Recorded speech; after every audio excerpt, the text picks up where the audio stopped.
Hello friends, আর একটা ছোট mini ব্লগে আপনাদেরকে স্বাগত জানাই। এই দেখুন, এগুলো বীজ করবার জন্য আমার বাবা বা কাকুকেও তুলে রেখেছে। আমি আর বাচ্চু এসছি আজকে বাড়িতে আপনাদের কাছে অনেক কিছু তুলে ধরার জন্য।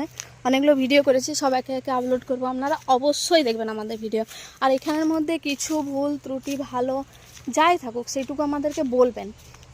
এটা হচ্ছে আমাদেরই জায়গা, আমাদের এখানে চাপড়ায় শ্মশানঘাট ছিল না, তো এটা শ্মশানঘাট হওয়ার জন্যেই এই রাস্তাটা করা হয়েছে।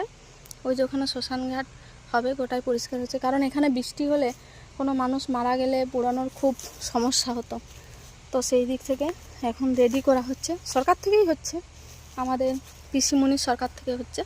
তো যদি ভালো লাগে অবশ্যই দেখাচ্ছি, সমস্ত কিছু ছোট ছোট করে তুলে ধরার চেষ্টা করছি, আর যেভাবে পাচ্ছি সেভাবেই তুলে ধরার চেষ্টা করছি। খুব একটা যে ভালো পাচ্ছি সেরকমটা নয়।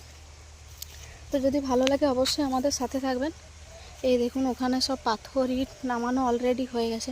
এটা হচ্ছে জল ট্যাঙ্কি, আমরা এখানে বেড়াতে আসতাম আগে।